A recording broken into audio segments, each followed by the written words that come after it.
आइए बच्चों, आप लोगों को नमस्कार। आज के क्लास में बच्चों हम लोग एक नया चैप्टर क्लास 12 जिसका नाम है बच्चों त्रिविमीय ज्यामिति, यानी कि इसको शॉर्ट में हम लोग 3D यानी कि 3 डायमेंशन कहते हैं। इसकी आज हम लोग विधिवत ढंग से शुरुआत करने जा रहे हैं। तो बच्चों यहाँ पर पहले इस 3D चैप्टर में बहुत ज़्यादा प्रश्नावली थी और बहुत ज़्यादा सवाल थे। अब बच्चों यहाँ पर बहुत कोर्स को कम कर दिया गया है, उसके अनुसार ही हम लोग जो हमारी बोर्ड परीक्षा है उसके लेवल का और उतने ही कोर्स को हम लोग पढ़ेंगे और उसको समझेंगे। तो बच्चों यहाँ पर जो हम लोग अभी थोड़ी सी बात करेंगे इसके बेसिक की कि कैसे हम इसको वेक्टर अलजेब्रा से कनेक्ट करते हुए पढ़ेंगे। तो कुछ चीज़ें यदि आपने नहीं पढ़ी हैं तो वेक्टर अलजेब्रा को यानी कि चैप्टर नंबर 10 को समझिए, उससे ही ये रिलेटेड चैप्टर है। तो कहीं ना कहीं हम लोग उसमें जो पढ़ के आए हैं उसका संबंध यहाँ पर भी है, तो हम लोग ढंग से समझने का प्रयास करेंगे। बच्चों यदि आप लोग हमारे चैनल पर नए हों तो चैनल को सब्सक्राइब करिए। और हम लोग कुछ बेसिक को समझते हुए एक्सरसाइज 11.1, ठीक है बच्चों, केवल इसमें कुछ कम ही क्वेश्चन हैं उनको समझेंगे। तो इस एक्सरसाइज में केवल 5 क्वेश्चन हैं, उन्हें समझने का प्रयास करते हैं। तो बच्चों जैसे यहाँ पर हम 3D की बात कर रहे हैं, तो जैसे कोई भी हमारे पास ये जैसे इसकी बात करें, ये x अक्ष है और ये y अक्ष है और यहाँ पर ये z अक्ष होता है, ठीक है, ऐसा ही इसमें लिया जाता है। तो बच्चों पहली चीज़ तो ये x y z आपस में परस्पर लंबवत है।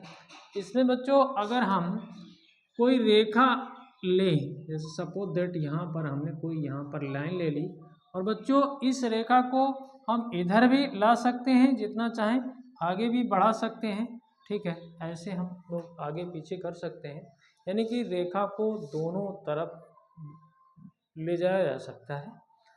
तो बच्चों जब भी कोई यहाँ रेखा लेंगे तो यहाँ पर इसको हम लोग एक्स वाई जेड, क्योंकि ये तीनों 3D की बात हो रही है, तो यहाँ पर कोई भी जो पॉइंट लेंगे उसको एक्स वाई जेड से हम लोग डिनोट करेंगे। बच्चों सबसे पहले तो इसमें इस रेखा का यहाँ से एक एंगल जो भी बनेगा उसी बच्चों उसको हम लोग यहाँ पर 3D में अल्फा, और इस वाई अक्ष से इस रेखा का जो एंगल बनेगा इसको बच्चों हम लोग बीटा क्या कहेंगे, बीटा, ठीक है। और बच्चों जो जेड अक्ष से इस रेखा का एंगल बनेगा उसको हम लोग जनरली यहाँ पर गामा, ठीक है, इसको हम लोग गामा से डिनोट करते हैं। तो बच्चों ये इस रेखा के दिक् कोण है, क्या है, दिक् कोण। और बच्चों यहाँ पर एक हेडिंग है, किसी रेखा की दिक् कोज्याएं आपको निकालनी हो तो दिक् कोज्याएं बच्चों देखिए इन्हीं अल्फा बीटा और गामा को लेते हुए इसमें पहली दिक् कोज्या कॉस अल्फा और दूसरी की बात करें तो कॉस बीटा, यानी कि ये वाई अक्ष के दिक् कोण को लेते हुए कॉस बीटा और यहाँ पर बच्चों ये कॉस गामा। अच्छा बच्चों इसके अलावा इसी को हम लोग यल, इसको ही हम लोग यम और इसको ही हम लोग यन से भी प्रदर्शित कर सकते हैं। तो बच्चों अब आपको समझना है, ये हमारी इसमें दिक् कोज्याएं हो गई हैं, दिक् कोज्याएं, ठीक है बच्चों। और बच्चों ये भी दिक् कोज्याएं ही हैं, लेकिन इसको प्रदर्शित दूसरे तरीके से किया गया है। और बच्चों ये जो है हमारे दिक् कोण है, ठीक है, किसी भी रेखा के दिक् कोण है। अच्छा बच्चों इसमें जब हमारे पास कोई ऐसा क्वेश्चन होगा कि हमें उसमें अल्फा बीटा गामा दिया रहेगा तो कुछ हमें करना नहीं होता है, फिर अल्फा का मान यहाँ रख देते हैं और बीटा का मान यहाँ रख देते हैं और गामा का मान यहाँ रख देते हैं, तो हमें उस लाइन की दिक् कोज्याएं प्राप्त हो जाती हैं। अच्छा बच्चों अगर हमें मान लिए ऐसा नहीं दिया है किसी दूसरे तरीके से दिया है तो उसके लिए एक फार्मूला होता है। देखिए उसको हम लोग ऐसे यल बराबर प्लस माइनस ए बटे ए का स्क्वायर प्लस बी का स्क्वायर प्लस सी का स्क्वायर, इस प्रकार से देखिए दिक् को जाए दोनों तरफ चली जाएंगी, मतलब प्लस माइनस भी लेंगे इसमें तो यल बराबर ये हो जाता है। और यम बराबर अगर बात करें तो बिल्कुल अब अभी बात करेंगे इसकी, इसमें बी बटे under root A square plus B square plus C square लेंगे। और एन की बात करें तो प्लस माइनस यहाँ पर C A square plus B square plus C square इसको लेंगे। अब बच्चों आपकी समस्या ये है कि ए बी सी क्या है, तो किसी भी लाइन के दिक् अनुपात को हम लोग ए बी सी से डिनोट करते हैं। ए बी सी जो होता है वो बच्चों हम लोग इसको दिक् अनुपात कहते हैं, दिक् अनुपात। ठीक है बच्चों, समझ के चलना है, दिक् अनुपात। कुछ लोग तो इसको दिक् संख्याएं भी कहते हैं, दिक् जैसे किताब में लिखा गया है दिक् संख्याएं भी इसको कहते हैं, कुछ लेखक संख्याएं। अच्छा बच्चों, किसी भी रेखा में मान लीजिए कि उसकी दिक् को जाएं यल यम यन है और बच्चों दिक् अनुपात ए बी सी है, समझिए बात को। तो बच्चों इससे अगर हम लोग ये फार्मूला निकालना चाहें तो होगा क्या, देखिए यहाँ से यल बटे ए करिए बराबर यम बटे बी कर लीजिए और यहाँ से एन बटे सी कर लीजिए, इसके बराबर एक कांस्टेंट के ले लीजिए। फिर बच्चों आप देखिए कुछ चीज़ें आप वेक्टर अलजेब्रा से समझनी होंगी आपको। तो अगर हम लोग यहाँ से यल बराबर निकालें तो यल बराबर आपके पास ए के आ जाएगा। देखिए यहाँ से इसका गुणा कर दें, यम बराबर आपके पास क्या आ जाएगा, बी के आ जाएगा, बी के, और एन बराबर आपके पास सी के आ जाएगा। समझ के चलना है आपको, कोई ज़्यादा लंबा नहीं है, बी के। और बच्चों हम लोग जब यहाँ पर आगे बढ़ेंगे तो किसी भी रेखा में अगर हम दिक् को जाओ में संबंध निकालें तो एक संबंध आता है बच्चों, होता क्या है, L square plus M square plus N square बराबर एक, ये संबंध होता है। हालांकि हम लोगों ने वेक्टर अलजेब्रा चैप्टर को नहीं समझा है आपने, तो यहाँ से आप समझ लीजिए कि L square plus M square plus N square बराबर एक, यानी कि कहने का मतलब cos square alpha plus cos square beta plus cos square gamma बराबर भी एक हो जाएगा। तो बच्चों अगर हम इन्हीं मानों को उठा के इसमें रख दें तो ये हो जाएगा ए के स्क्वायर, ए के का स्क्वायर हो जाएगा, यहाँ पर बी के का स्क्वायर हो जाएगा और यहाँ पर सी के का स्क्वायर हो जाएगा बराबर एक आ जाएगा। अब हम लोग देखें तो यहाँ से ए स्क्वायर, यहाँ पर के स्क्वायर, यहाँ पर बी स्क्वायर, यहाँ पर के स्क्वायर, यहाँ पर सी स्क्वायर, यहाँ पर के स्क्वायर बराबर एक। अगर हम के स्क्वायर को कॉमन कर लें बच्चों तो के स्क्वायर बराबर आपके पास ए स्क्वायर, यहाँ पर बचा है बी स्क्वायर, यहाँ पर बचा है सी स्क्वायर बराबर एक। अगर हम इसको वहाँ ले जाएं तो के स्क्वायर बराबर 1/a square plus B square plus C square आ जाएगा। अगर हम के को लें तो ये plus minus 1/√a square plus B square plus C square हो जाएगा। अब बच्चों आप क्या करें, आप यल को निकालना चाह रहे हैं तो के की जगह आप ये मान उठा के रखें तो यल बराबर आ जाएगा, ये प्लस माइनस भी है तो यहाँ पर ए है तो ए ऊपर हो जाएगा, नीचे आपका A square plus B square plus C square root. हम लोगों ने जो अभी फार्मूला लिखा था बस वही आ गया। इसी प्रकार से अगर हम यम को लेंगे तो प्लस माइनस यहाँ पर बी है, बी को यहाँ रखेंगे, यहाँ पर A square plus B square plus C square ऐसा हो जाएगा। इसी प्रकार से एन को लेंगे तो यहाँ पर प्लस माइनस सी बटे अंडर रूट जो आपका ये है वही यहाँ आ जाएगा। तो इस प्रकार से जब हमारे पास किसी भी रेखा के दिक् अनुपात होंगे तो हम लोग यल एम एन अगर निकालना चाहेंगे तो ए बटे अंडर रूट में ये कर देना है आपको, आपकी दिक् को जाए आ जाएंगी। ठीक है। अच्छा बच्चों अगर हमारे पास कोई दो पॉइंट दिए हों तब हम कैसे अपने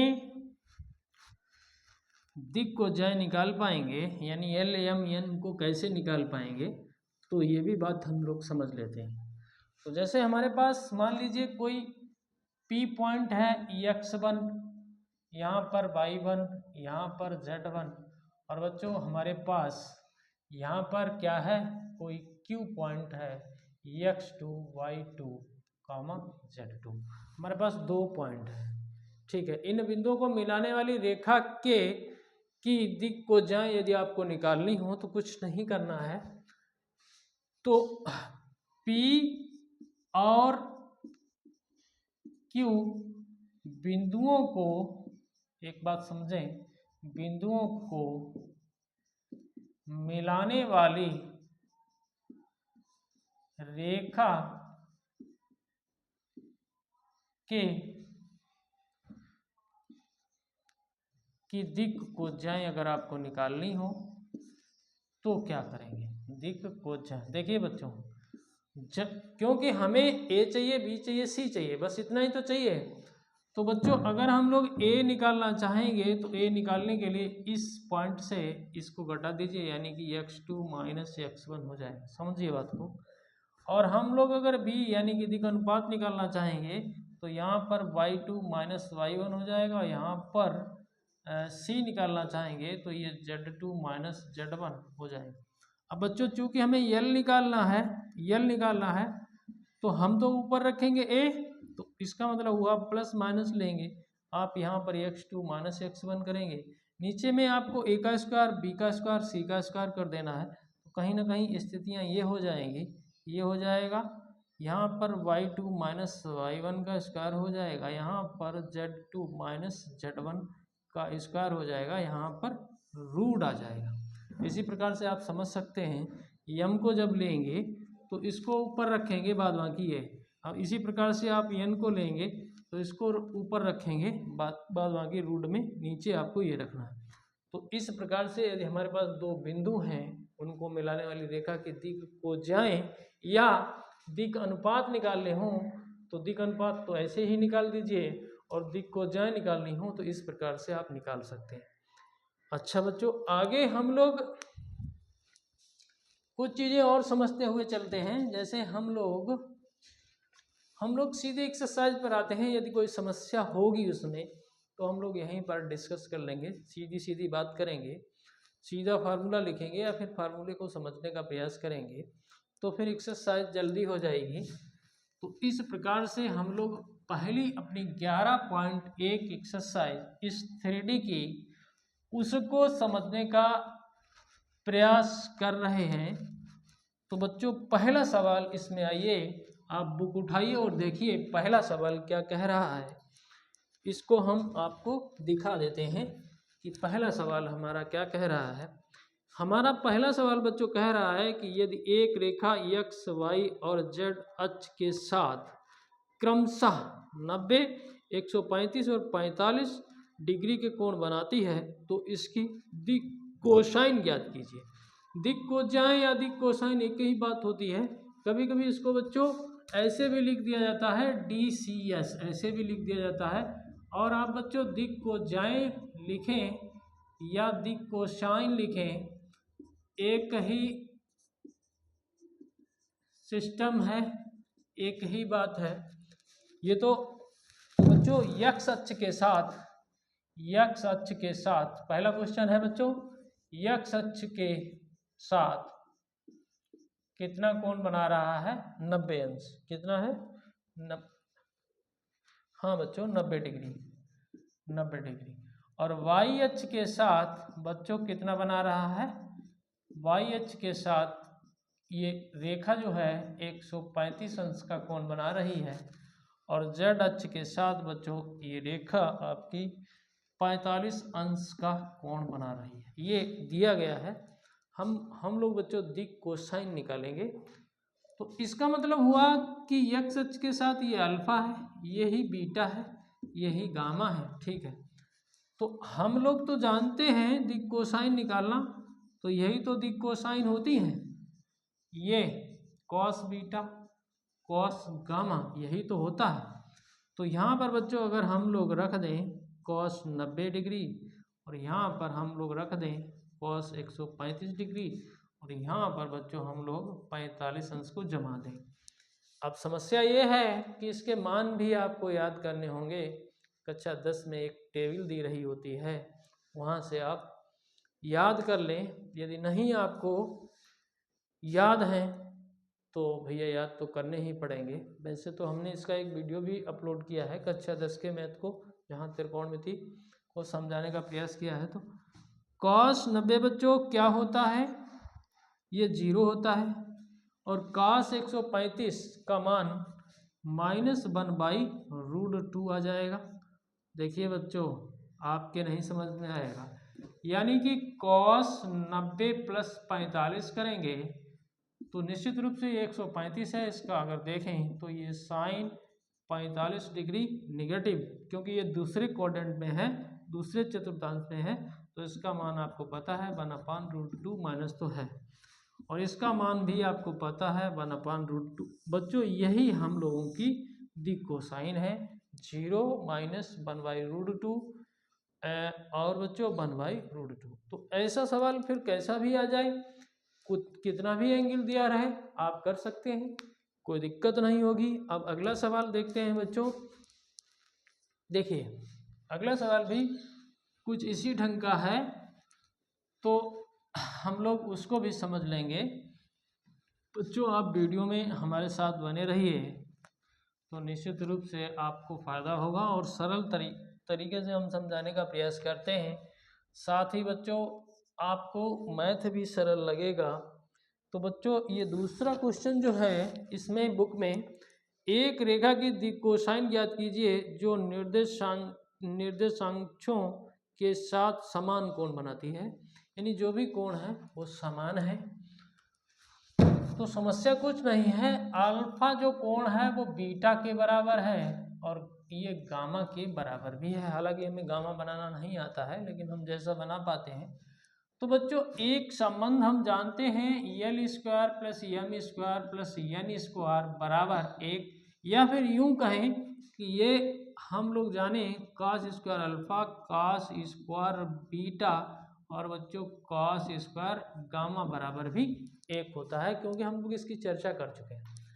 तो बच्चों अगर इस संबंध का यूज करते हुए हम अल्फा, यहाँ भी अल्फा, यहाँ भी, क्योंकि तीनों कोण आपस में बराबर है, तो अगर ऐसा कर दें, देखिए कैसा कर दें, यहाँ पर भी हम cos² अल्फा लिख दें, यहाँ पर भी हम cos² अल्फा लिख दें, यहाँ पर भी हम cos² अल्फा लिख दें बराबर 1।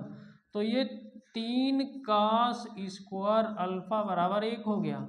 तो बच्चों अगर हम लोग देखें तो cos² अल्फा बराबर 1/3, अगर हम निकालें तो cos अल्फा बराबर ±1/√3 हो गया। बच्चों जब cos अल्फा ±√3 आया है तो निश्चित हो गया कि cos बीटा भी ±1/√3 ही आएगा, क्योंकि एंगल बराबर है। तो cos गामा भी बच्चों 1/√3 आएगा। तो इसका मतलब हुआ कि ±1/√3 और 1/√3 और 1/√3 यही हम लोगों के दिक् कोसाइन हो गए हैं। बच्चों आपके समझ में भी आया होगा यदि आप वीडियो को देख रहे हैं। तो बच्चों अगला सवाल क्वेश्चन नंबर 3, हालांकि इसमें कुछ नहीं है, केवल यहाँ पर आपको थोड़ा सा गणित प्रैक्टिस में लाना है कुछ नहीं। थ्योरी इतनी सरल है कि आपको दिक्कत नहीं होगी। थोड़ी सी इसमें स्याही डाल लें।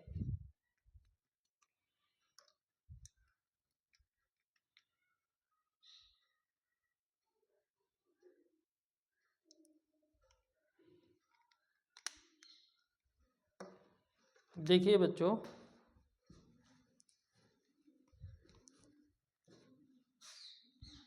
अगला क्वेश्चन 3D का 11.1 एक्सरसाइज का तीसरा क्वेश्चन बच्चों समझने का प्रयास करिए।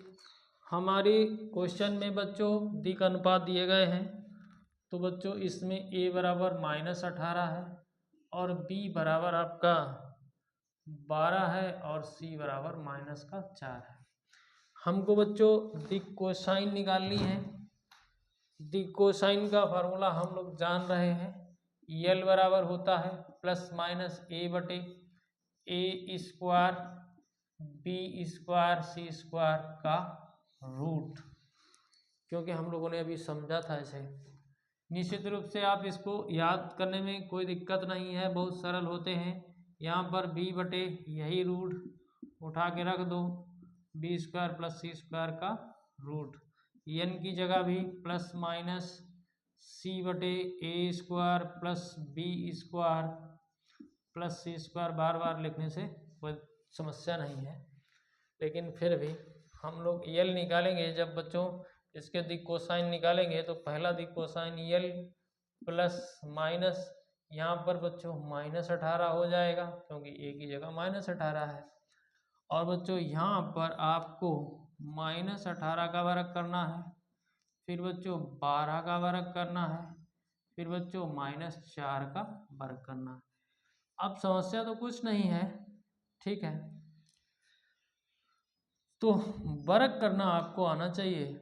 तो बच्चों ये माइनस हो गया, यहाँ पर माइनस हो गया, यहाँ प्लस हो जाएगा, तो माइनस प्लस कुछ भी यार लिख दो, कोई दिक्कत थोड़ी ना है। 18 का गुणा 18 में करेंगे 324 आएगा, 12 का 12 में करेंगे 144 आएगा, 4 का गुणा 4 में करेंगे तो 16 आ जाएगा। इसको आपको जोड़ देना है और कुछ नहीं। तो ये देखिए 18 ये देखिए कैसे जोड़ोगे, यहाँ जोड़ लीजिए 324 144 और 16, 6 4 10 4 14 हो गया, 5 2 7 1 8 हो गया, 3 1 484 हो गया। 400 देखिए जोड़ में कोई दिक्कत हो तो बताइए, 4 4 8 6 14, तो 6 7 8 3 और 1 4, 484 हो गया है। अब 4 से 484 का यदि वर्गमूल हो जाता है तो कर लीजिए, देख लेते हैं थोड़ा सा। 484 के टुकड़े करिए, 2 4 2 2 1 2 1, ये 11 का 11 में, तो 11 दूनी 22 वर्गमूल हो जाएगा बच्चों। तो ये हो गया -+18 बटे 22 हो गया। अब और अगर इसको कम करना चाहें तो ये 9 हो गया, ये 11 हो गया, तो ये -+9 बटे 11 आ गया है। बच्चों आप समझ चुके होंगे, मेरे ख्याल से आप समझ चुके होंगे। अब आप यम भी निकाल सकते हैं, 1 मिनट के लिए उत्तर चेक कर लेते हैं। आप बच्चों यम निकाल सकते हैं, आप यन निकाल सकते हैं, ठीक है बच्चों। ये हमारा 9 बटे 11 आ गया है, ठीक है। तो -9 बटे 11, ठीक है। अगला भी बच्चों आप कर लेंगे निश्चित रूप से, क्योंकि ये जोड़ भी हो चुका है, वर्गमूल भी हो गया है। तो 12 बटे कितना आ जाएगा, 12 बटे कितना आया वर्गमूल आपका, 22 आया था ना, 22 आया था। तो आप इसमें कैलकुलेशन करेंगे तो ये 6 और ये 11, यानी कि ये 6 बटे 11 हो जाएगा। और तीसरा आपका -4 है, नीचे आपका 22 आएगा, ठीक है, -4। तो अब इसको भी कैलकुलेट कर दीजिए तो -2 बटे 11 हो जाएगा। तो ये 2 बटे 11 हो गया, ये 6 बटे 11 हो गया, ये 9 बटे 11 हो गया। इसमें माइनस आगे आ जाएगा क्योंकि इसमें माइनस था, और ज़रूरी नहीं है ये प्लस माइनस लिखना, ठीक है बच्चों, क्योंकि बुक में एक ही आंसर दिया है, ठीक है बच्चों। और दूसरी समस्या हो, अब ज़्यादा लंबा वीडियो हम लोग नहीं करेंगे, इसलिए 2 सवाल छोड़ के अगले वीडियो में लेंगे। तो बच्चों ये क्वेश्चन 3D के 3 क्वेश्चन जो कि हम लोगों ने लगाए हैं, समझ में आए हो तो चैनल को सब्सक्राइब कर लेना, इससे आपका फ़ायदा होगा। बच्चों वीडियो को लाइक भी कर देना, दोस्तों में शेयर भी कर देना। आप लोगों का बहुत बहुत धन्यवाद। जय हिंद, जय भारत।